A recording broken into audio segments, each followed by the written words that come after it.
Good morning, everybody. Lee Brower here, and welcome to this week's edition of Meaningful Monday. I am grateful to be here, and I am glad to be here.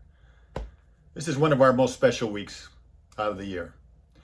On the following weekend, usually following Labor Day, we have our wacky softball tournament. Welcome to the 15th in a row. Can you believe it? Started in 2008, and we've gone every year since. Started by our son Nick, who had cancer. He was with us until 2011, but his legacy lives on. And it lives on in the faces and the hearts of these young women that are playing softball. These are highly competitive women young ladies, between the ages of 10 and 16, who are out there to win. But there's a cause that they see that's even bigger than that, and it's fueled by something that is, you can't extinguish it. It's fueled by love and by gratitude. And they're inspired by that love and gratitude. You won't hear the yelling and the shouting and the complaining that you see at other tournaments. You're just going to see an overabundance of love because each team is assigned a cancer cutie or a cancer captain. That means that they've been assigned a child that is living, or all the way up to a young teenager that's living with cancer, or has lived with cancer, or has passed away from cancer in the process even. But they embrace their family. They embrace the child. They embrace everybody, their cancer cutie, and they make him a part of the team. They make him feel so welcome, and it's just an amazing experience to witness. The whole thing is.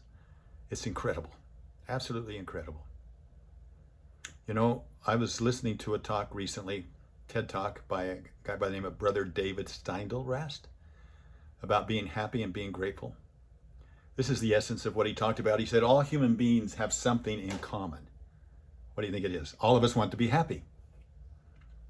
One of the major contributors to being happy is the sense of gratefulness.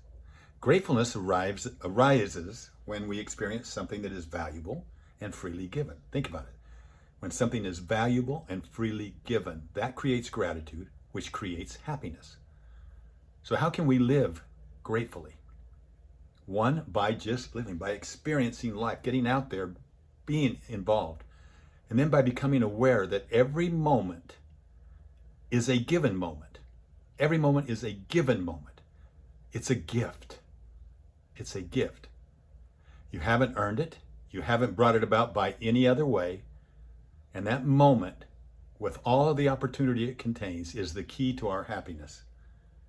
And to avail ourselves of each opportunity for each moment that is presented to us. We hold the master key to happiness in our own hands, really. And that's what we see moment to moment with these young girls and being demonstrated. Now, I'm going to share a story here about where it's not just the girls extending gratitude, but it's the mother of one of the cancer. This is her first year with us. We're going to have tons of stories, but this one got me in tears right off the bat. I'm not good at this. I have a hard time handling my emotions, but this one got me. She's got a 4.5-year-old little daughter who's got 4th stage neuroblastoma. And she was so excited to have her be a part of this team. She's heard things about it. The girls are so excited to welcome her and be a part of it. They're expected to meet, even though they've had phone conversations, they're expected to meet this weekend at the games when they happen. Let me read her email that was sent to Lori and was also sent to their coach. She says, I wanted to reach out and let you both know that our daughter will be in the hospital starting Wednesday and will be in for at least 7 to 8 days. She will not make it to the games on this weekend. We are so incredibly sorry. She's apologizing to the girls. Our daughter was on a clinical trial, but her cancer has progressed through the trial. She started having a lot of pain due to the cancer growing in her leg. She is wheelchair bound again. And our medical team is really worried about delaying new treatments any further. I'm still planning on coming. We'll bring our daughter's younger brother. I was hoping that maybe we could even FaceTime with our daughter and let the team meet each other and let them all meet. Perhaps we could do that, or I could print out some pictures too if that would help.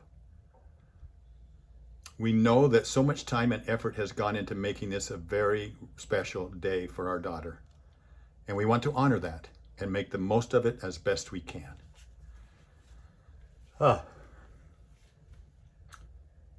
You know, gratitude is an amazing thing. Gratitude is an amazing thing, especially when you're giving something of value and you're freely giving it. As we look around, it's I think that someone once said, helping one person might not change the world, but it could change the world for that one person. And I think it was Dieter F. Uchtdorf that said, by becoming the answer to someone's prayer, we often find the answers to our own prayers. So we've got we've got 300 girls, families, and everything all coming together, celebrating gratitude and love. And you can't walk without just feeling it everywhere. And the stories that will come out of that are enough to fuel my rocket, anyway, for a long time.